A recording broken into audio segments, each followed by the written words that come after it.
¿Qué harías si te dijeran que uno de los dioses más temidos del universo griego no fue un tirano cruel desde el principio? Te han contado que Cronos devoraba a sus hijos, que reinaba con puño de hierro y que temía tanto perder el poder, que prefirió tragarse a su propia descendencia. Pero, ¿y si todo eso fue el resultado de una maldición ancestral? ¿Una tragedia repetida generación tras generación? Hoy vamos a desenterrar uno de los relatos más oscuros, inquietantes y quizás malinterpretados de toda la mitología griega. Porque Cronos no solo fue un rey titánico, fue hijo, fue padre y quizás también fue víctima.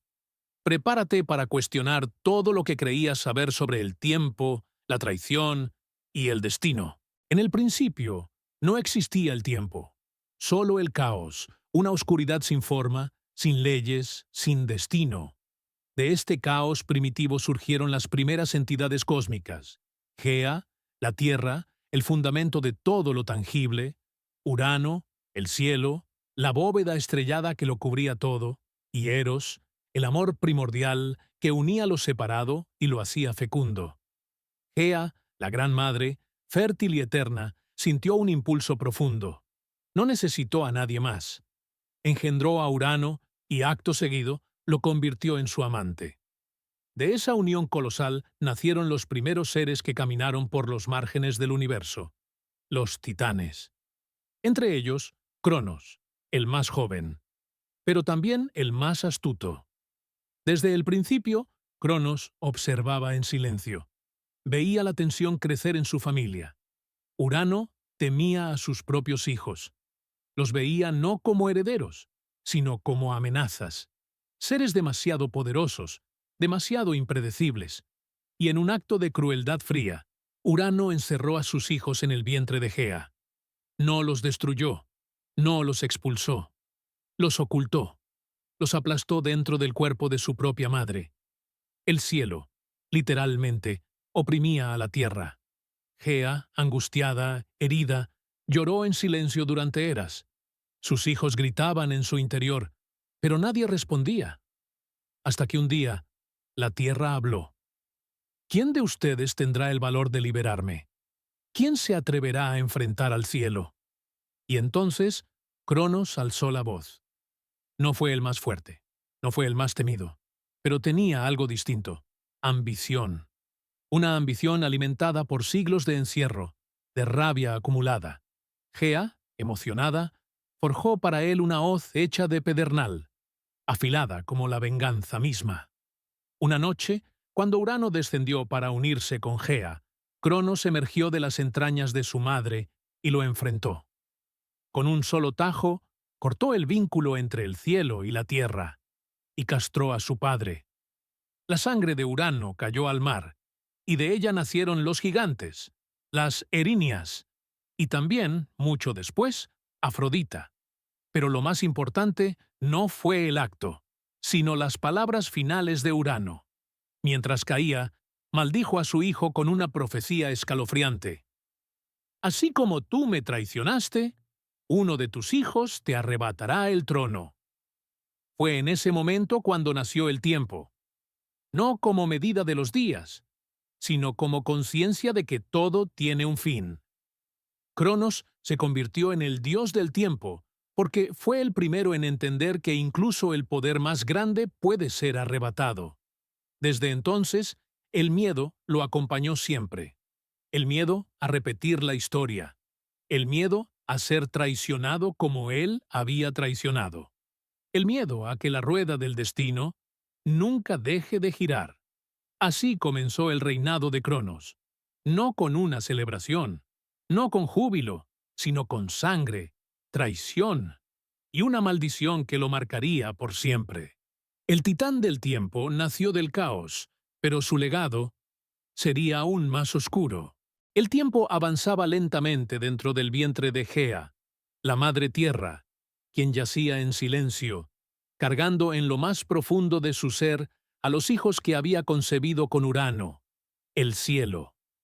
Cronos, el más joven y astuto de los titanes, crecía junto a sus hermanos en la oscuridad del Tártaro, ese reino sombrío e insondable que Urano había elegido como prisión para sus propios descendientes. Desde allí, el universo parecía un susurro lejano, un eco imposible de alcanzar. Urano temía el poder de sus hijos, intuía su grandeza futura. Por ello, en cuanto cada uno de ellos nacía, los sepultaba nuevamente dentro del cuerpo de su madre, oprimiéndolos con el peso del cielo, sellando la esperanza de su libertad bajo capas de silencio cósmico. Los titanes sufrían en lo profundo, pero ninguno osaba alzar su voz contra su padre. Ninguno, salvo Cronos. Cronos era diferente. De complexión poderosa, de piel bronceada como el metal de guerra, y con una melena blanca como la nieve eterna, su presencia irradiaba un aura de frialdad y cálculo. Su barba larga y nívea caía como un río de hielo por su pecho, y sus ojos, de un dorado profundo, reflejaban no la rabia ni el dolor, sino la estrategia y el tiempo. Era el titán del tiempo, del ciclo eterno, del destino ineludible. Mientras sus hermanos gemían en la oscuridad, él callaba y observaba, planeando. Gea, desgarrada por el sufrimiento, finalmente tomó una decisión. Se negó a seguir siendo el receptáculo del miedo y la opresión. Desde las raíces mismas del cosmos, en lo profundo de su ser, comenzó a forjar un arma con la sustancia más dura del universo: el adamanto. De esta aleación irrompible, nacida de su propio dolor, creó una hoz curva, afilada como la voluntad del destino. Una herramienta destinada a cortar no la vida, sino el poder. Uno a uno, Gea convocó a sus hijos y les mostró la hoz. ¿Quién de ustedes será lo bastante valiente para enfrentar al cielo? ¿Quién me liberará de este tormento? ¿Quién reclamará el destino que Urano les niega? Los titanes, atemorizados, apartaron la mirada. El peso del miedo y la obediencia aún los encadenaba. Solo uno dio un paso al frente: Cronos. Con la mirada fija en su madre, Cronos aceptó la hoz de adamanto. Sus manos, firmes como la piedra, la sujetaron sin vacilación. Yo lo haré. No por ti, madre, ni por mis hermanos. Lo haré por el tiempo que se me debe, por el destino que fue sellado antes de que existiera el primer suspiro del mundo. Gea lo envolvió en un manto de raíces y sombra, ocultándolo del ojo de Urano. Esa noche, el cielo descendió como de costumbre, cubriendo la tierra con su manto estrellado.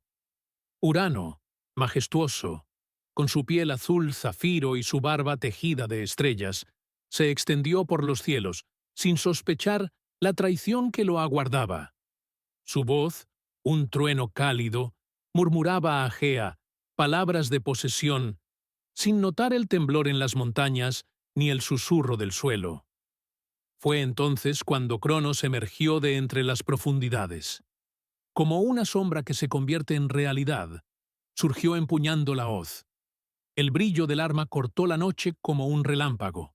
En un solo movimiento certero, Cronos castró a su padre, separándolo de su poder, de su dominio, de su virilidad divina. El grito de Urano retumbó por todo el universo, y su sangre cayó como una lluvia cósmica sobre la tierra, el mar y el cielo.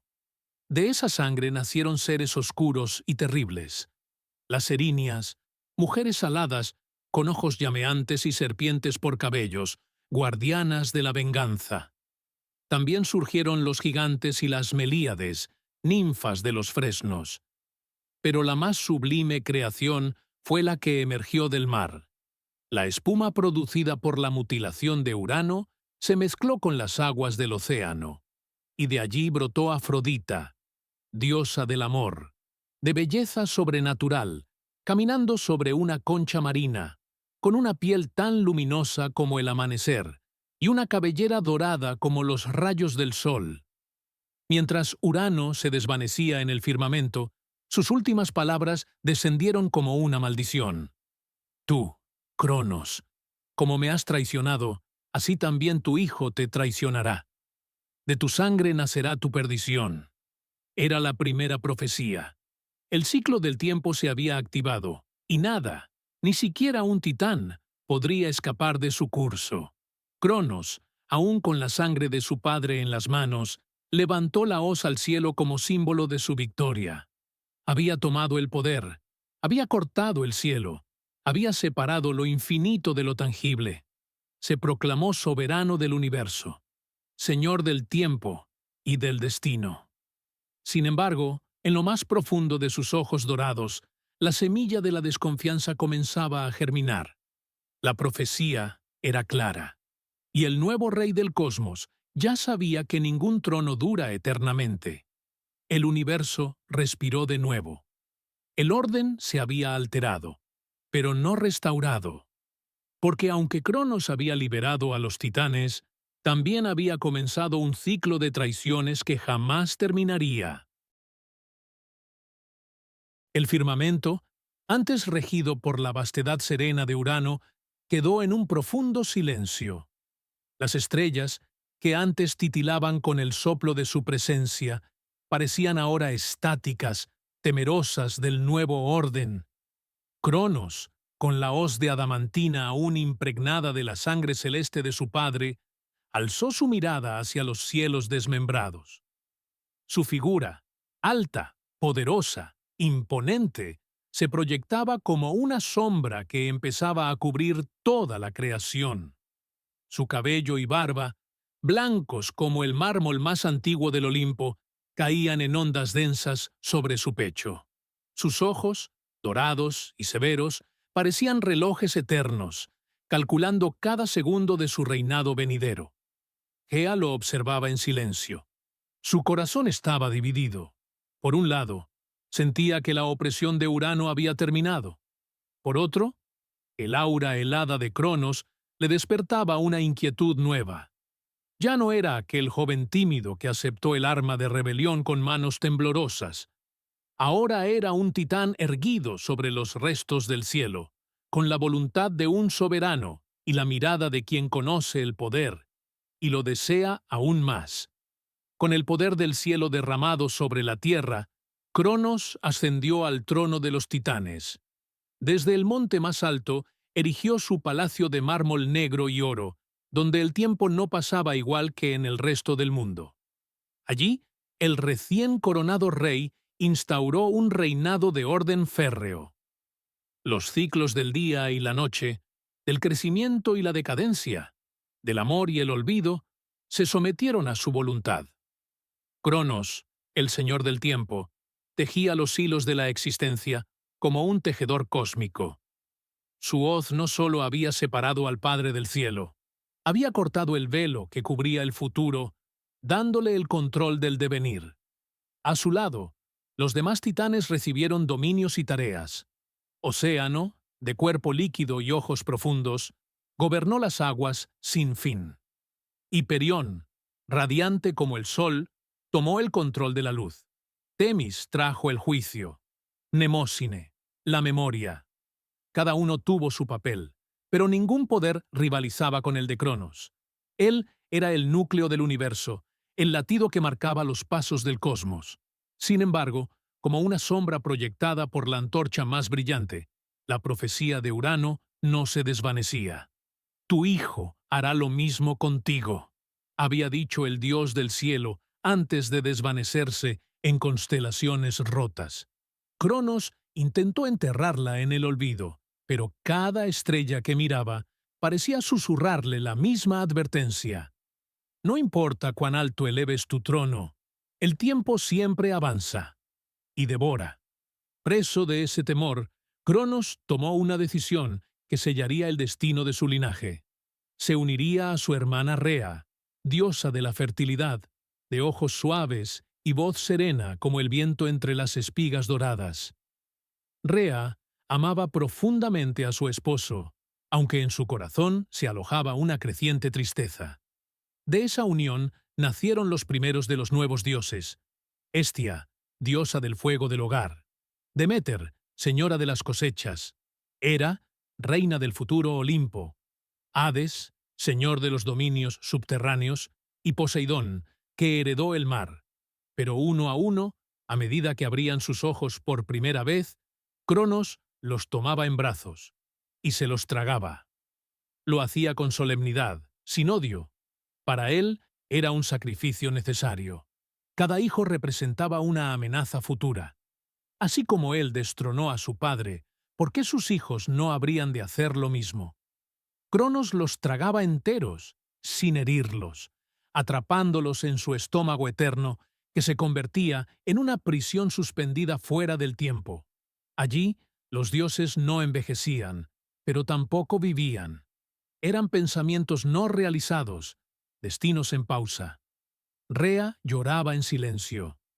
La tierra se tornaba estéril tras cada parto, y su vientre parecía llenarse de muerte más que de vida. Buscó el consejo de Gea y de Urano, quien ahora existía solo como un eco en las estrellas, y fue entonces que se trazó el plan.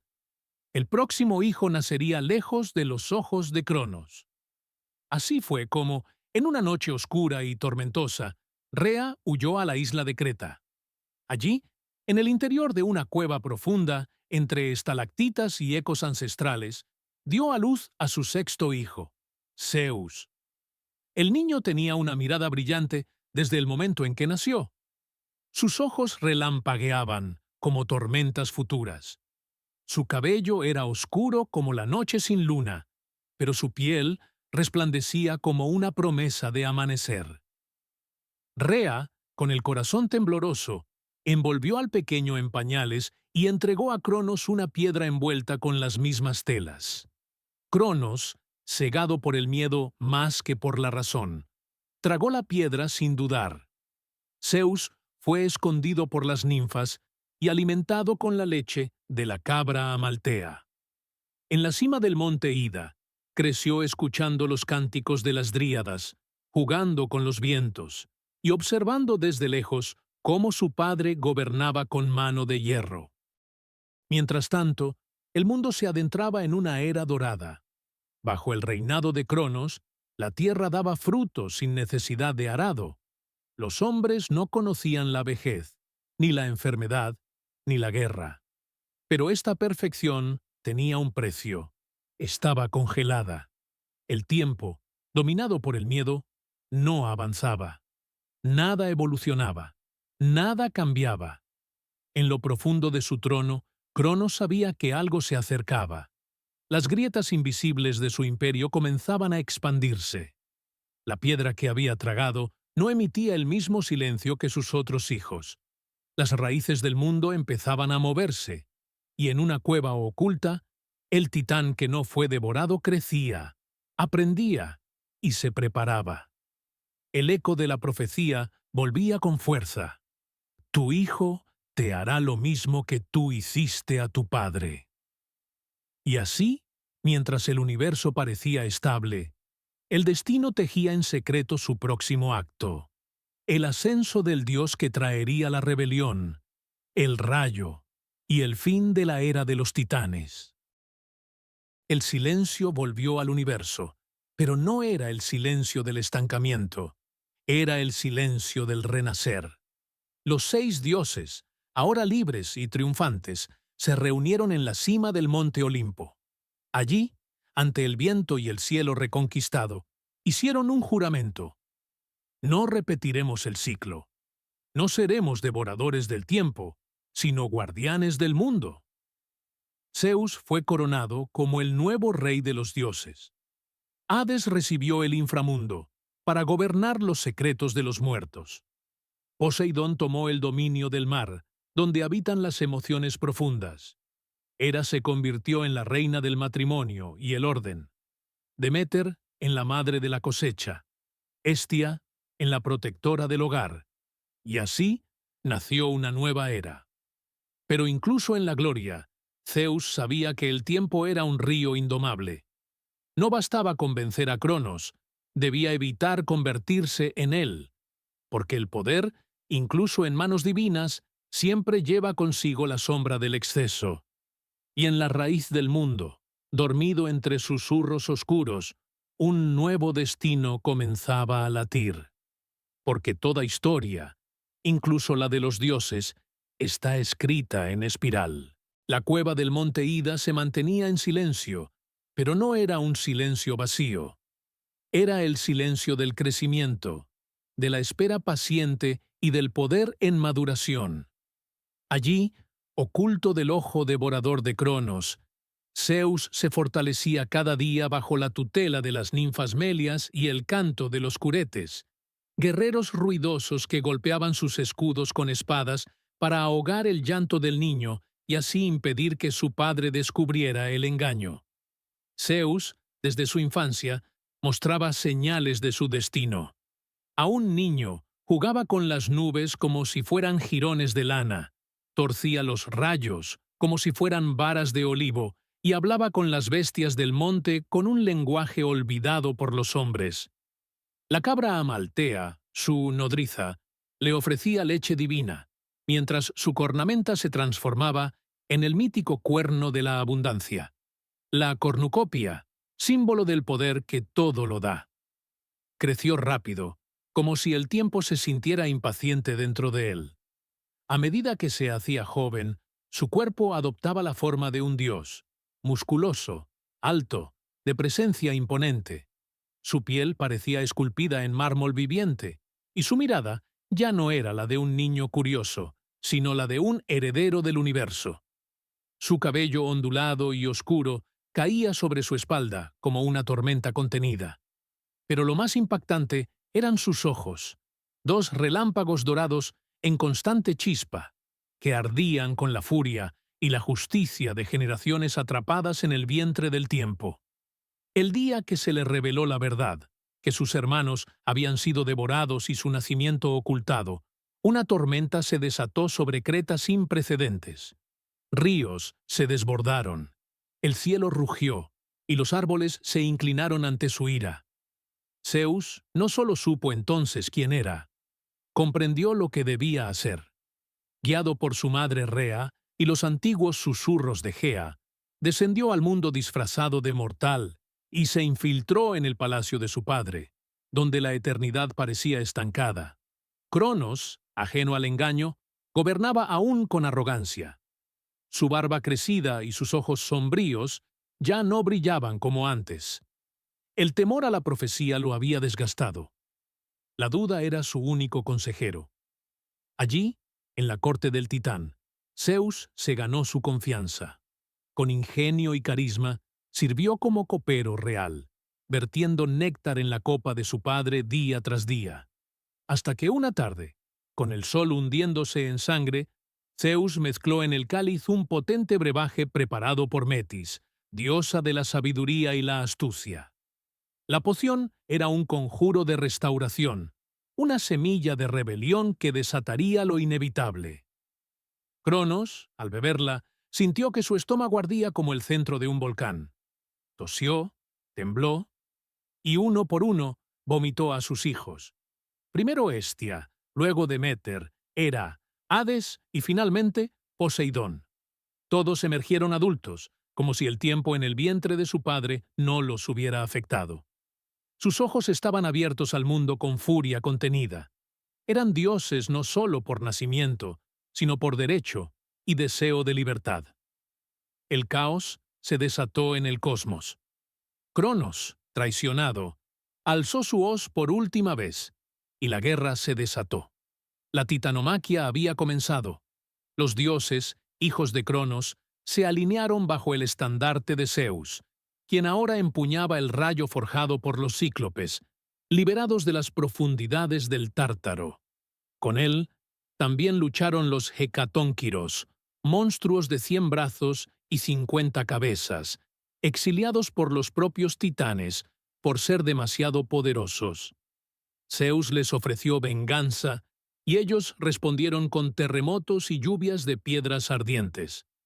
Los titanes, liderados por Cronos y sus hermanos, resistieron con todo su poder primigenio.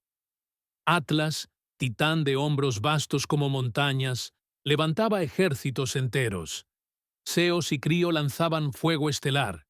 Hiperión oscurecía el día. Océano hizo temblar los mares. Durante 10 años, la guerra desgarró el universo. El cielo y la tierra crujían con cada choque de poder. Los mortales, aún jóvenes en su historia, miraban el firmamento y veían relámpagos en pleno día. Sentían temblores sin fin y vieron las estaciones cambiar como si fueran hojas llevadas por un vendaval de dioses. En el 10º año, Zeus convocó a sus hermanos y les dijo: «El tiempo ya no puede ser gobernado por el miedo. No nacimos para repetir la cadena de devoración. Esta batalla no es solo por nosotros, sino por el futuro. Hoy, el cielo cambiará de manos». Con esa promesa, dirigió la última ofensiva.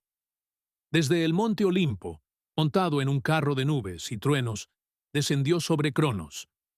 El padre alzó su hoz por última vez, pero el metal no pudo cortar el rayo. Zeus lo golpeó con toda la furia del cosmos. El cielo se partió en un estruendo que dio origen al trueno. La hoz se quebró, y Cronos cayó de rodillas. Sus hermanos, derrotados, huyeron al Tártaro, donde fueron encadenados con grilletes forjados por los cíclopes y vigilados por los hecatónquiros. Cronos, humillado, fue desterrado más allá del tiempo, al reino del olvido. Ya no gobernaría los segundos ni los ciclos, solo la memoria amarga de su reinado devorador. Pero mientras los dioses celebraban la fundación del Olimpo, algo antiguo y olvidado se agitaba en el abismo. Desde las raíces del cosmos, desde un vacío aún más profundo que el Tártaro, una voz se alzó, la voz de Gea, la Madre Tierra. Ella, que había dado a luz a los titanes y antes a Urano, se estremecía con dolor. No porque Cronos hubiera sido vencido, sino porque sus hijos habían roto nuevamente la armonía. Ustedes, nuevos dioses, no han aprendido. Gobernar no es aplastar. El poder ciega incluso cuando se cree justo. Y por eso, os maldigo con la sombra de la rebelión futura. Así nació la profecía, que un día, un hijo de Zeus lo destronaría, como él hizo con Cronos, y como Cronos hizo con Urano. Zeus escuchó, y por primera vez desde su coronación sintió el peso del destino. El rayo que había sido su símbolo de victoria se sintió frío en su mano. El trono del Olimpo, tan alto, parecía inclinarse hacia el abismo. El ciclo aún no se había roto. Solo había cambiado de manos, y mientras tanto, desde los rincones del universo, nuevos seres comenzaban a surgir. Monstruos, criaturas híbridas, profecías encarnadas. Porque el mundo, en su complejidad infinita, jamás acepta una única voluntad por mucho tiempo. Y así, el Olimpo fue fundado, no solo como una morada para los dioses, sino como una fortaleza contra el destino. Zeus, ahora rey del cielo, aprendió que gobernar no es solo mandar, es sostener con cada decisión el equilibrio entre el caos y el orden. Y en el silencio del cosmos, una nueva historia comenzaba a escribirse. Porque en la mitología, cada victoria es una semilla del próximo desafío, y el próximo titán aún no había nacido. El estruendo de la guerra cesó, pero los ecos del conflicto siguieron resonando en las grietas del cosmos. El cielo, antes desgarrado por relámpagos y fuego, volvió a ser azul, sereno, coronado por nubes perezosas que danzaban alrededor del trono recién alzado de Zeus. El monte Olimpo, hasta entonces una montaña más entre las vastas tierras de Grecia, se convirtió en el nuevo eje del mundo. No era solo una cumbre de piedra y nieve, sino el asiento del orden, la morada de los dioses, el pilar entre lo eterno y lo efímero.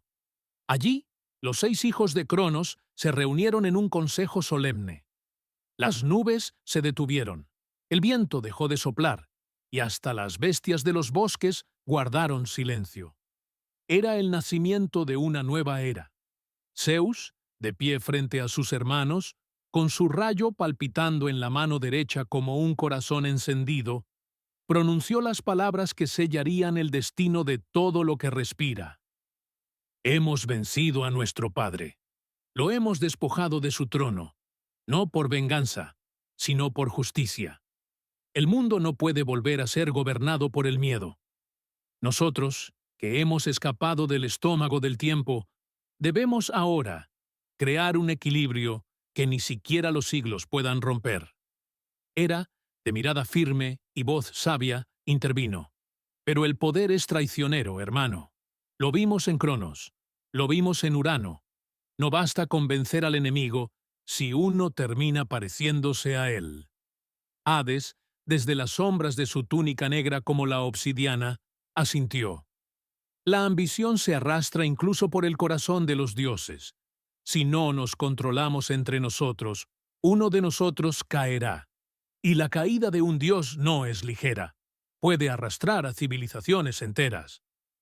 Entonces, Deméter, la dulce y fértil hermana, propuso algo inédito. Repartamos el mundo. No en guerra, sino en acuerdo. Que cada uno gobierne un dominio, y que juntos juremos jamás romper el equilibrio.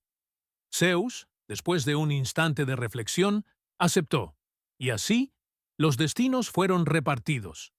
Zeus gobernaría el cielo, el relámpago y la ley. Él sería el rey de los dioses, el protector del orden. Poseidón reinaría sobre los océanos, los terremotos y las profundidades emocionales de los mortales. Hades se convertiría en el soberano del inframundo, guardián de los muertos, señor del silencio y del juicio eterno. Hera, como esposa de Zeus, sería la diosa del matrimonio, la familia y la realeza divina. Deméter tomaría la tierra fértil y los ciclos de la vida vegetal. El trigo y la cosecha responderían a su voluntad. Hestia, la mayor, aunque más discreta, eligió ser el fuego del hogar, la llama constante que nunca se apaga, testigo de todas las generaciones. El universo fue dividido.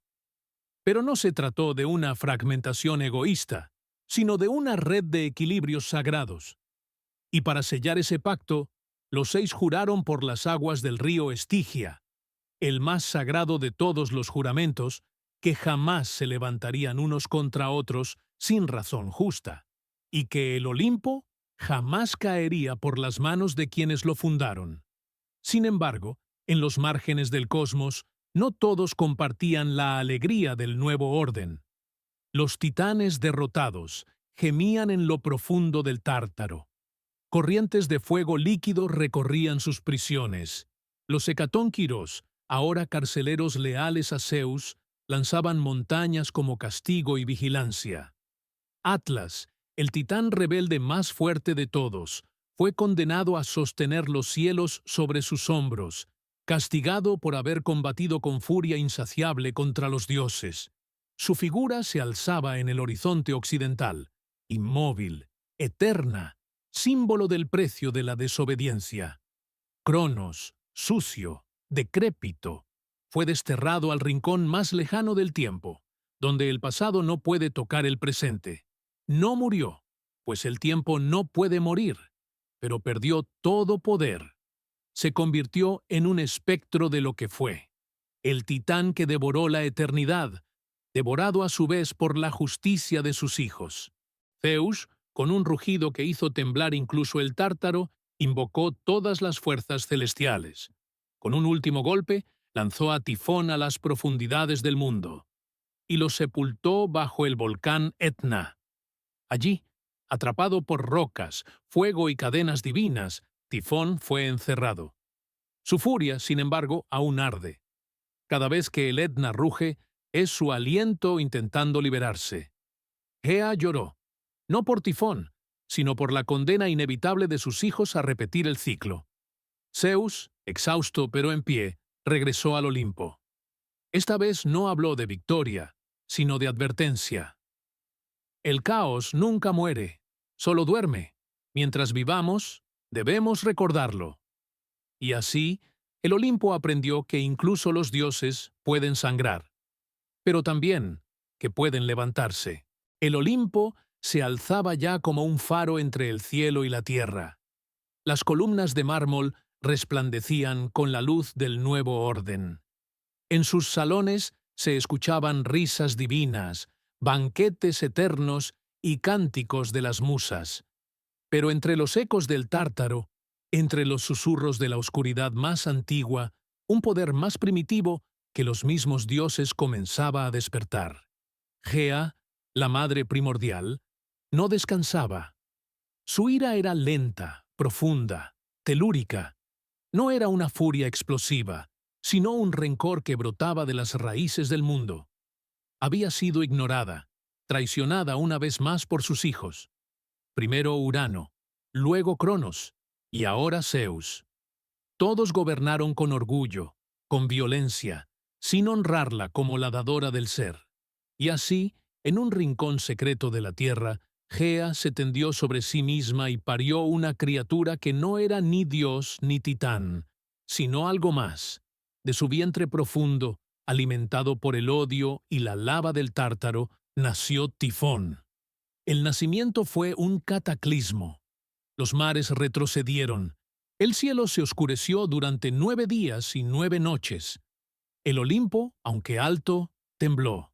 Incluso los rayos de Zeus se apagaron un instante. Era como si el universo contuviera la respiración ante lo que había surgido de las entrañas del caos. Tifón no era un ser cualquiera. Su forma desafiaba toda lógica, incluso la divina. Su torso tocaba las estrellas, y de su cintura brotaban innumerables serpientes venenosas que silbaban en lenguas antiguas. Sus brazos eran alas inmensas, negras como la noche sin luna, capaces de cubrir montañas enteras. Su rostro, mitad humanoide y mitad fiera, emitía rugidos que hacían sangrar los oídos de los mortales. De su boca salía fuego, humo y tormenta, y sus ojos ardían como volcanes recién nacidos. Pero lo más aterrador era su aura. Tifón no representaba el caos, era el caos hecho carne. Gea no lo creó para gobernar, sino para destruir. Cuando los dioses lo supieron, el Consejo del Olimpo se reunió en pánico. Nunca, ni siquiera durante la titanomaquia, habían sentido algo así. Aquello no era una guerra, era el apocalipsis. Poseidón, con su tridente aún goteando la sal del mar, fue el primero en hablar. Esto no es un titán, no tiene nombre ni linaje, es una maldición. Hera, pálida, respondió: Gea lo ha creado como castigo. Somos nosotros los culpables, no escuchamos sus advertencias. Pero Hades, con su voz profunda como un sepulcro recién abierto, interrumpió: No hay lugar para la culpa ahora. Si Tifón asciende, el inframundo se abrirá, los muertos caminarán, y la realidad será tragada. Zeus, sentado en su trono de relámpagos, se puso de pie. Su voz no fue firme, sino temblorosa, porque por primera vez tenía miedo. Esto va más allá de nosotros. Pero si el Olimpo ha de caer, que caiga luchando. Y con esa frase, el cielo se rasgó. Tifón ascendía. No volaba, se alzaba, como una montaña que crece con cada segundo. El cielo se volvió rojo, los mares se agitaron sin luna, los árboles lloraban savia negra, su sombra cubrió continentes, las bestias enmudecieron, y el mundo, todo el mundo, contuvo el aliento. Zeus descendió con su rayo en la mano. El enfrentamiento no fue una guerra, fue un cataclismo. El rayo golpeó primero. Tifón rugió. Las montañas se quebraron. Zeus voló hacia él como una estrella fugaz, mientras los demás dioses se retiraban al Olimpo, incapaces de intervenir. Incluso Ares, dios de la guerra, no se atrevió a descender. El combate sacudió los pilares del universo. Cada golpe, entre Zeus y Tifón, generaba tormentas, terremotos, maremotos. Durante días y noches interminables, el mundo fue escenario de una danza apocalíptica entre el orden y el caos. Tifón arrancó los rayos de las manos de Zeus y los devoró. Con una garra de lava, lo hirió en el pecho y lo arrojó contra la cima del Cáucaso. Allí, entre hielo y roca, Zeus yacía herido, mientras el monstruo avanzaba hacia el Olimpo. Los dioses, aterrados, huyeron. Se transformaron en animales. Apolo fue un cuervo, Artemisa una gata, Hermes una grulla y Afrodita un pez. Solo Hestia permaneció, en su llama silenciosa, ocultando su calor para no ser encontrada. Pero no todo estaba perdido. Hermes, el más astuto, volvió en secreto. Se coló entre las sombras, encontró a Zeus en el Cáucaso y le devolvió el rayo celestial, escondido en las alas de un águila sagrada. Con su poder recuperado y con el corazón inflamado por la furia y la necesidad de proteger la creación, Zeus se elevó una vez más. Esta vez no luchó solo. Los vientos, las tormentas, el cielo entero se unió a él. Con 100 rayos atacó a Tifón. Con 1000 truenos lo hizo retroceder. Tifón cayó, herido, a los pies del monte Etna. Los días siguientes a la caída de Tifón no trajeron celebración. El cielo estaba gris. La tierra aún temblaba bajo el peso del monstruo sepultado. El Etna, recién coronado como prisión ardiente, escupía columnas de humo que rasgaban el firmamento como heridas mal cerradas. La victoria tenía un sabor amargo, denso, como la sangre de un dios. En el Olimpo, los dioses no bebían néctar, no cantaban las musas, no danzaban las horas. Todos sabían que la guerra había cambiado algo fundamental. Zeus, que una vez fue arrogante y altivo, ahora se mostraba sobrio, envejecido por el combate. Sentado en su trono de nubes y rayos, observaba en silencio el mundo desde lo alto. Había aprendido que incluso los dioses tienen límites, y que el orden no era eterno, solo prestado. En una asamblea silenciosa, los olímpicos se reunieron. A su alrededor, el eco de lo ocurrido aún se oía. Los campos arrasados, los mares alterados, las almas de los mortales confundidas por los días de caos. El propio Hades admitió que los muertos se habían inquietado, que sus susurros hablaban de un segundo tártaro que vendría. Pero no era una amenaza real. No aún. Era un presagio. Entonces habló Hestia, la diosa del fuego del hogar, con su voz cálida y serena. Los cimientos han sido probados. Si el Olimpo quiere durar, debe fundarse no solo en fuerza, sino en sabiduría. Hermes, moviendo los dedos nerviosamente, agregó: «Hemos olvidado a Gea. La tierra, la madre, no puede ser ignorada. Mientras respire su furia, el caos tendrá semilla». Y fue Deméter, hermana de Zeus, quien propuso lo inevitable. Debemos reconciliarnos con ella, no con miedo, sino con respeto. Así, el Consejo Olímpico decidió lo impensable: descender al corazón de Delfos, donde los ecos de Gea aún hablaban a través de grietas y vapores. Allí, entre raíces milenarias, ofrecieron sacrificios no de fuego ni oro, sino de silencio, humildad y escucha. Gea no se mostró, pero se hizo oír. Su voz emergió de las piedras, baja y firme.